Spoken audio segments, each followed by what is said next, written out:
दर्जनों विक्टिम्स जिनमें नाबालिग भी शामिल हैं उनको ब्लैकमेल करके उनसे सेक्सुअल वीडियोस बनवाई।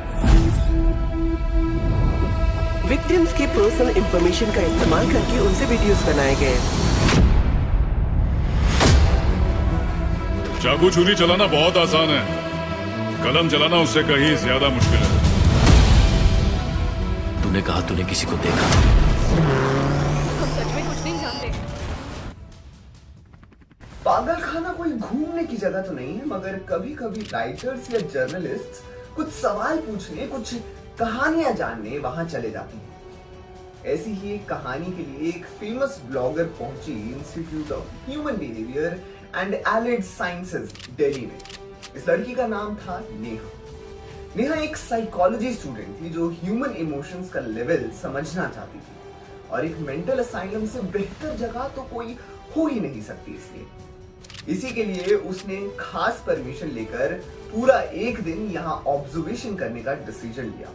वो किसी भी पेशेंट से बात नहीं करने वाली थी, बस उन्हें देखना चाहती थी और समझना चाहती थी। ऐसे में एक केस था अमित का। अमित एक शांत रहने वाला मिडिल एज्ड आदमी था। उसे इस असाइलम में 2 साल हो गए थे, और डॉक्टर के हिसाब से वो 2 साल पहले जैसा था आज भी बिल्कुल वैसा ही है।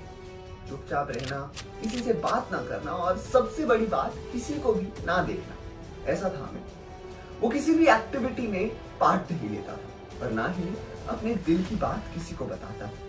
मगर उसकी एक आदत थी, वो दवाई जब भी स्किप करता उसे दौरे पड़ते। ऐसे वैसे दौरे नहीं, वो जोर जोर से काव्या काव्या काव्या चिल्लाने लगता था। उसे इस समय इतना गुस्सा आता था कि डॉक्टर को उसे हमेशा इंजेक्शन देकर शांत कराना पड़ता था, वरना वो बाहर भागने लगता था। डॉक्टर ने नेहा को बताया कि 1 या 2 बार अमित भाग कर बाहर गार्डन में जाकर ही बैठा है।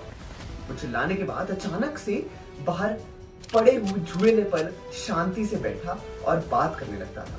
ये बहुत अजीब बात थी, क्योंकि बाहर कोई नहीं होता था। तो फिर किससे बात करता था? नेहा को डॉक्टर ने ब्रीफिंग देते समय सारी डिटेल्स तो नहीं दी, मगर ये बताया कि अमित को काव्या के अलावा कुछ याद ही नहीं। उसके दिमाग में प्रोसेसिंग बंद हो चुकी है, सिर्फ काव्या की यादें रखी है। इसलिए दवाइयां ना लेने पर वो फिर से अपने दिमाग के उस हिस्से में चला जाता है और उसे काव्या चाहिए होती है। अब काव्या कौन थी अमित के लिए, वो उसे छोड़कर क्यों चली गई, ये डॉक्टर नेहा को नहीं बता सकते थे, क्योंकि ये अमित की पर्सनल डिटेल्स थी। मगर नेहा को ये समझ आ गया था कि वो अमित को अपनी नेक्स्ट स्टोरी के लिए यूज कर सकती थी। बस इसके बाद बिना कुछ ज्यादा सवाल किए नेहा वहां से अलविदा लेती है और अमित की कहानी की स्क्रिप्ट लिखना शुरू करती है। अब बलवान 2 में अरुण का किरदार भी हमें कुछ ऐसा ही देखने को मिल सकता है।